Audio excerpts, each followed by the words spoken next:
हम लोग बेटा गैस लॉ पढ़ रहे हैं। इसमें हम लोग पढ़ेंगे बॉयल्स लॉ। फर्स्ट लॉ में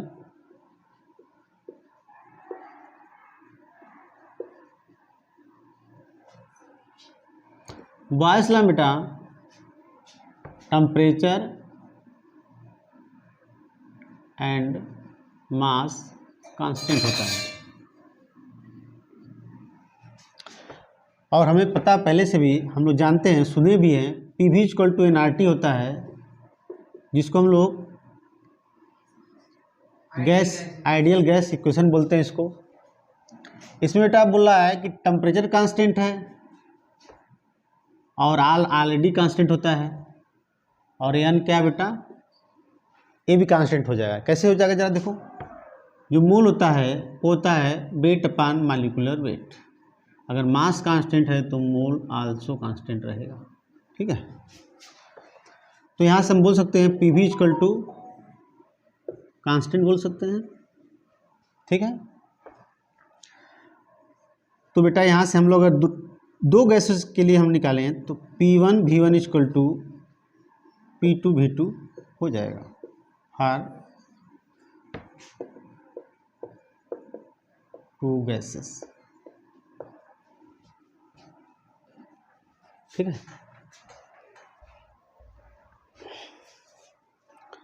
रब कर दे। PV इक्वल टू कांस्टेंट बेटा यहाँ होगा। इसको देख के हमें आपको ग्राफिकल रिप्रेजेंटेशन की अगर बात करें तो x y equal to constant, जब आप फिजिक्स पढ़ते हो तो वहाँ दिखता है।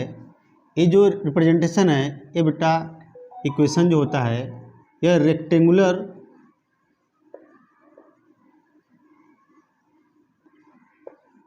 हाइपर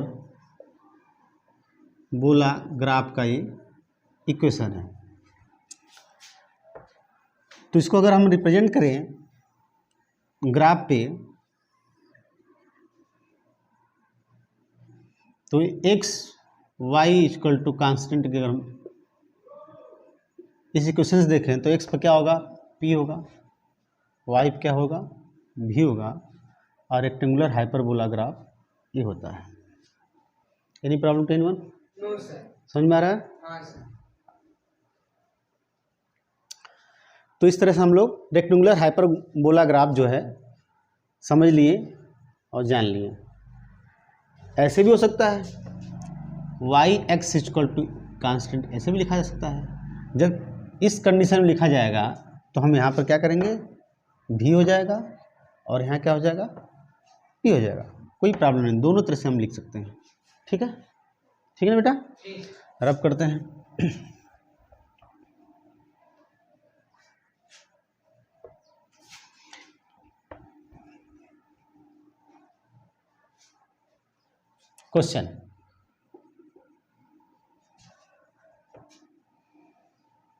क्वेश्चन ए है बेटा,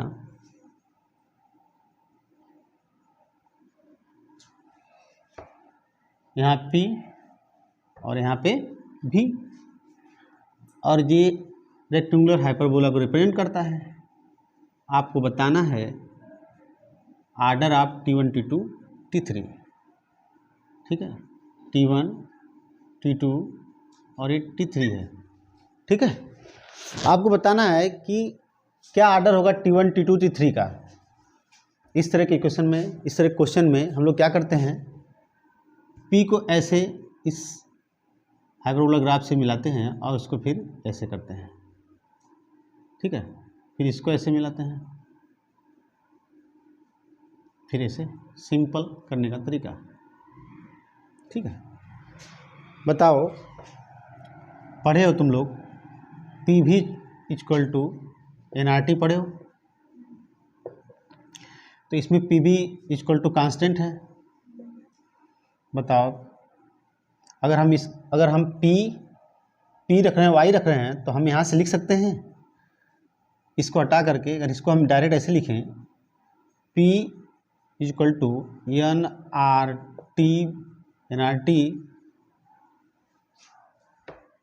बाई V कर सकते हैं। बोलो, जिसका P ज़्यादा होगा उसका T ज़्यादा होगा। बोलो, जिसका P ज़्यादा होगा उसका T ज़्यादा होगा। तो बताओ किसका P ज़्यादा है, बोलो। ये किसका ग्राफ है, T3 का। तो जो ग्राफ का आर्डर होगा टेम्परेचर का T3, T2 और T1 हो जाएगा। ठीक है, एनी प्रॉब्लम? No sir.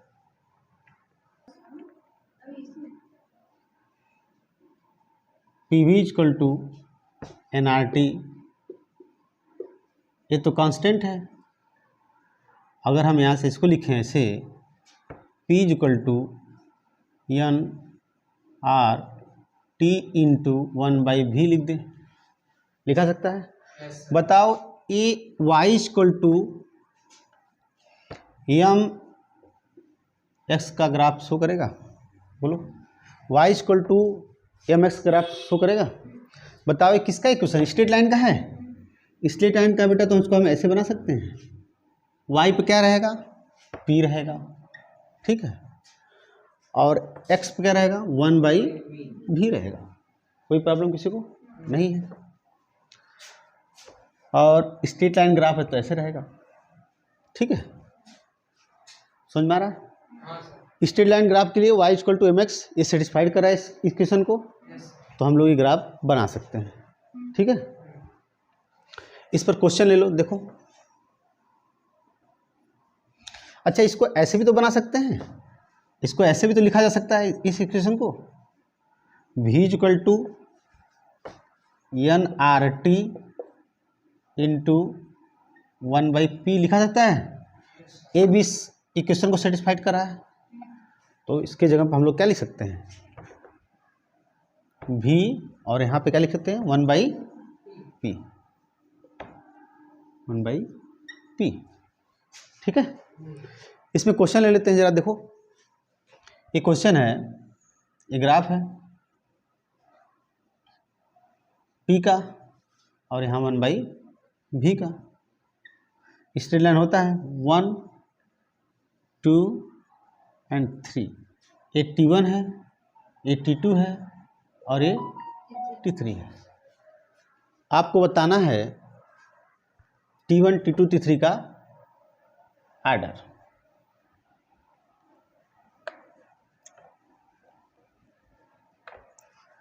ठीक है बेटा,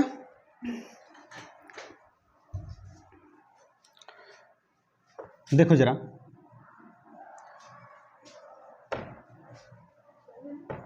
PV इक्वल टू nRT होता है, और हमें ग्राफ किस में बताना है, P का nRT/1/p लिख सकते हैं। P equal to nRT 1/v, y equal to mx हो जाएगा। जरा देखो ये क्या है, स्लोप है, क्या बेटा, स्लोप है। स्लोप की इक्वल टू क्या होता है, टेन थीटा, और टेन थीटा क्या चाहिए, y/, होगा, नो प्रॉब्लम, ठीक है। तो जब बताओ यहाँ पर स्लोप जो होगा, m जो होगा वो किसके बराबर है, nRT के, बोलो। तो जिसका स्लोप ज़्यादा उसका t ज़्यादा, जिसका स्लोप ज़्यादा उसका t ज़्यादा। तो जरा देखो स्लोप के बारे में, ये हुआ, ये हुआ, और ये स्लोप बता रहा है। बताओ स्लोप सबसे ज़्यादा किसका, फिर किसका, फिर किसका, T1, T2, T3 का ये आर्डर हो गया, ठीक है। PV इक्वल टू कांस्टेंट होता है इस लॉ में, तो इसके लिए लॉगरिथम वाला ग्राफ, अगर हम PV इक्वल टू कांस्टेंट है तो PV इक्वल टू C लिख सकते हैं।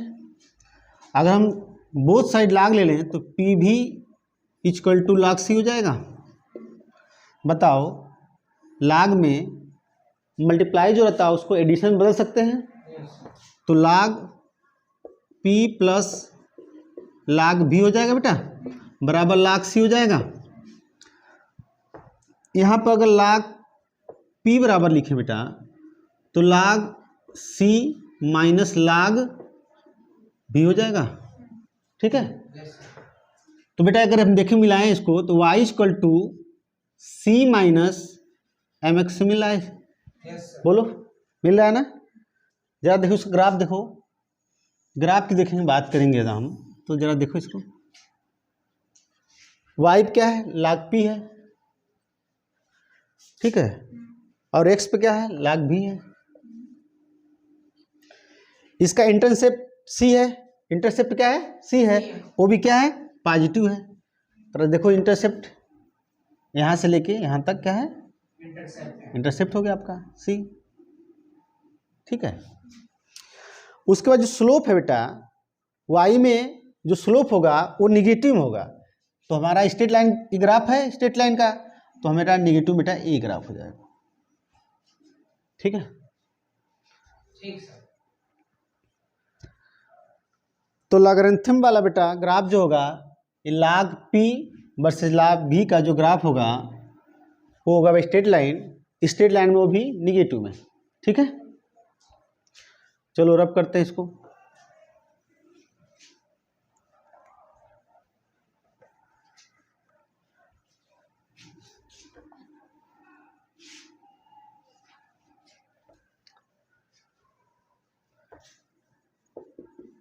Differential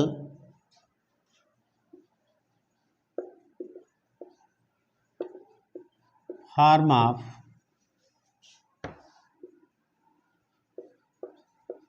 Boyle's law.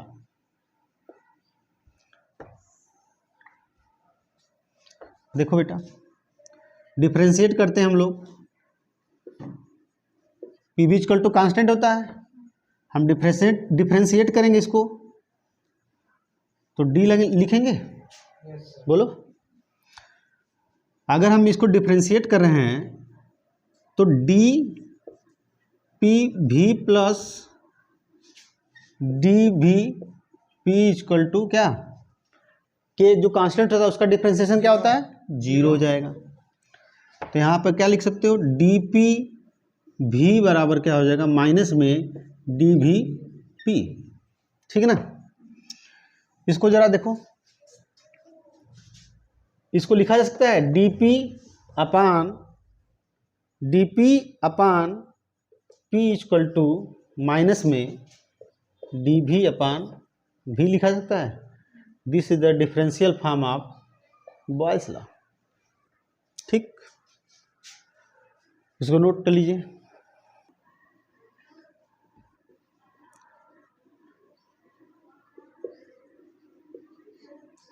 Charles law हम लोग पढ़ने जा रहे हैं। इसमें बेटा कांस्टेंट होगा mass and pressure. Ideal gas equation इसको हम लोग देखा जाए, इसमें कांस्टेंट क्या है बेटा, प्रेशर कांस्टेंट है, और क्या कांस्टेंट है, एन कांस्टेंट है, और आर कांस्टेंट है। तो यहाँ से लिख सकते हो बेटा भी प्रोपोर्शनल टू टी हो जाएगा। हो सकता है कि नहीं हो सकता है। इसको इस फॉर्म में लिख सकते हैं V1 upon V2 equal to T1 upon T2 for two gases, write down, ठीक ना।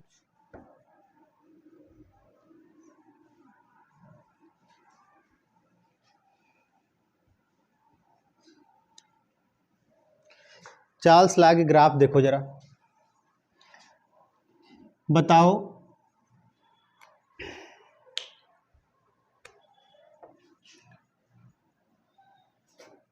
P V equal to N R T से यहाँ पर क्या कांस्टेंट है, P, तो V इक्वल टू क्या हो जाएगा, एन आर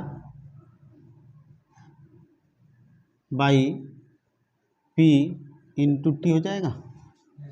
हो सकता है, बताओ y equal to M into X हो सकता है।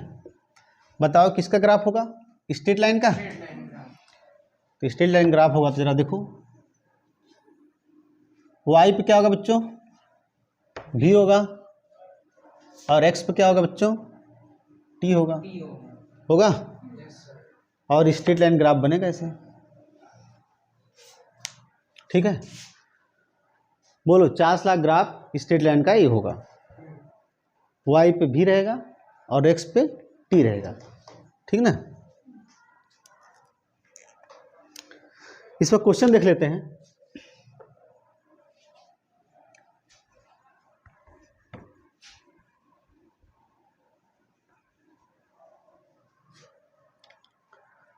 क्वेश्चन देखते हैं इस पर है,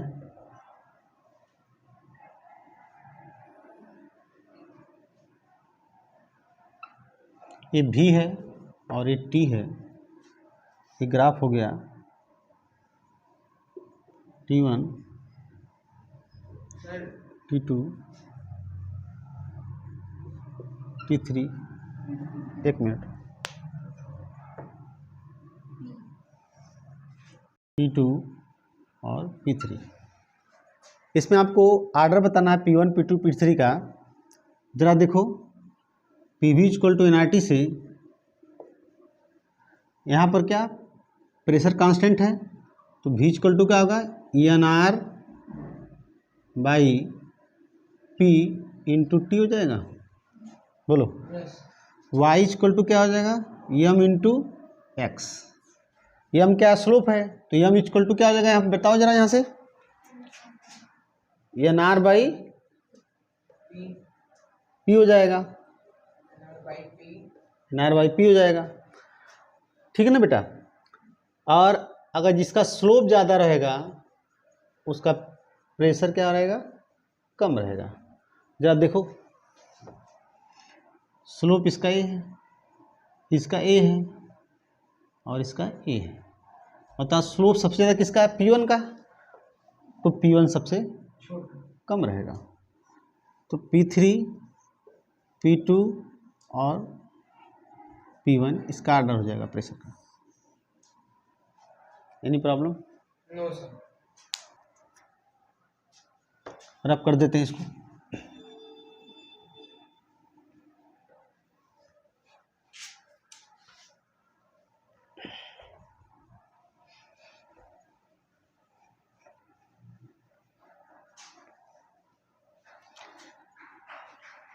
थर्ड गैस ला बेटा है गैल्यूसेक ला। कौन सा ला है, गैल्यूसेक ला।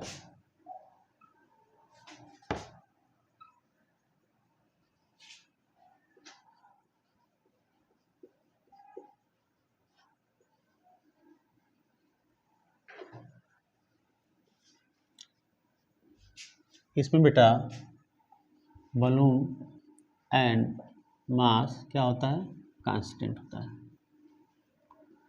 कांस्टेंट होता है तो अगर हम बेटा आइडियल क्वेश्चन से इसको देखें, PV इक्वल टू NRT, तो इसमें कांस्टेंट क्या है बेटा, बताओ। V कांस्टेंट है, A ऑलरेडी कांस्टेंट हो जाएगा, तो P प्रोपोर्शनल टू T हो जाएगा बेटा। यस तो P1 अपान P2 बराबर T1 upon T2 for two gases,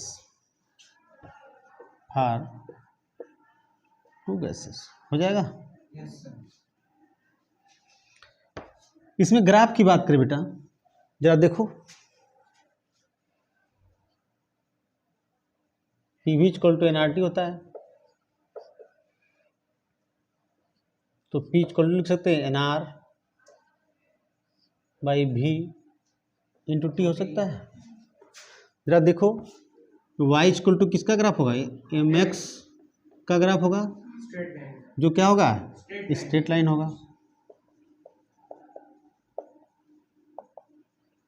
ठीक है। स्ट्रेट लाइन हो तो क्या होगा, जरा देखो,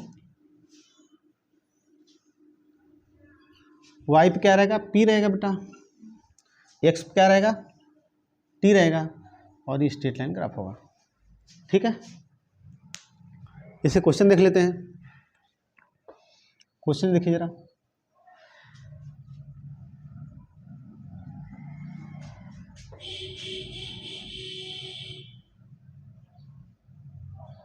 P है और ये T है,